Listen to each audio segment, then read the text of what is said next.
గ్రామస్తులారా, పుట్టుపల్లిలో ఉన్న దేవుని బిడ్డారా, ప్రభువైన యేసుక్రీస్తు వారి యొక్క నామంలో ఈ ఉదయకాల సమయంలో మీకు అందరికీ కూడా శుభాభివందనాలు తెలియపరుస్తుంటున్నాం.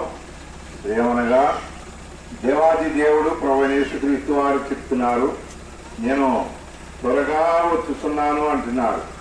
కనుకనే ప్రియులారా, మరి ఎందుకు వచ్చినా అంటే వాని వాని క్రియల చొప్పున ప్రతి వానికి జీతం ఇచ్చేటట్టు ఆయన వస్తున్నారు. కనుకనే నువ్వు మంచి దానికి చెడు దానికి కూడా దేవుడే చూసుకుంటాడు అని అంటుంటారు. ప్రియులారా, ఆ దేవాది దేవుడు ప్రభువైన యేసుక్రీస్తు వారు మంచికి మంచి ఇస్తాడు, చెడుకు చెడు ఇస్తాడు. కనుకనే మరి ఈ ఉదయకాల సమయంలో దేవాది దేవుడు చెడు చేసి నువ్వు నశించిపోవుట ఆయనకి ఎంత మాత్రం కూడా ఇష్టం లేదు. కనుకనే నీ అలవాట్లు మానటానికి యేసుక్రీస్తు ప్రభువారు మరి ఈ లోకానికి వచ్చిన వాడిగా ఉన్నారు. అందుకని బైబిల్ గ్రంథంలో ఈ విధంగా సెలవిస్తుంది, నశించిన దాన్ని వెతకి రక్షించుటకు మనిషి కుమారుడిగా ఈ లోకానికి వచ్చాడని బైబిల్ క్లియర్ గా రాసినారు.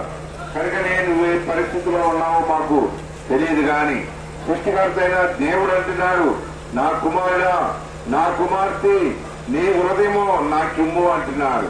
ఎందుకంటే పడిపోయిన మన జీవితాలు, చెడిపోయిన మన బ్రతుకులు, పాడైపోయిన మన యొక్క జీవితాన్ని బాగు చేయడానికి యేసుక్రీస్తు ప్రభువారు ఈ లోకానికి వచ్చాడు. కనుక రోమిలికి రాసిన పత్రిక 3వ అధ్యాయం 11వ వచనంలో ఈ విధంగా సెలవిస్తూ ఉంది, నీతిమంతుడు లేడు, ఒక్కడు లేడు అంటున్నాడు. అందరూ కూడా త్రోవ తప్పి ఏ రకముగా పనికి మన వారైరి అంటున్నాడు. కనుకనే దేవుని యొక్క బిడలమైన మనం పనికి రాని మన జీవితాన్ని దేవాది దేవుడు నన్ను మనందరినీ కూడా ఆయన కోరుతున్నది ఏంటంటే నీ హృదయాన్ని కోరుతున్నాడు. నీ యొక్క ఆలోచన దూరపరుచుకుని దేవునికి నీ హృదయం ఇస్తే ఆ దేవాది దేవుడు నీ హృదయంలో ఉండి నీకు అద్భుతమైన కార్యాలు చేస్తాడు.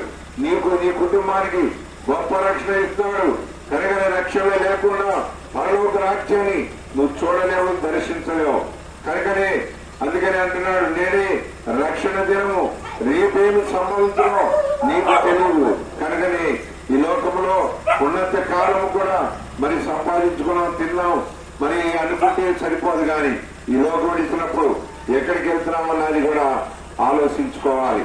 పిల్లరా, మరి సమయం ఉండగానే దేవుని యొక్క మాటలు మీరు వినండి, దేవుని మాటలకు లోబడండి. దేవుని యొక్క మాట ప్రకారం ఆయన రక్తములో కడగబడితే నిశ్చలమైన రాజ్యానికి వారసులుగా ఉంటారు. దేవుడు మిమ్మల్ని అటు రీతిగా రక్షించునుగాక. ఆమేన్. ప్రార్థన చేసుకుంటాం. పరిశుద్ధ ప్రేమగల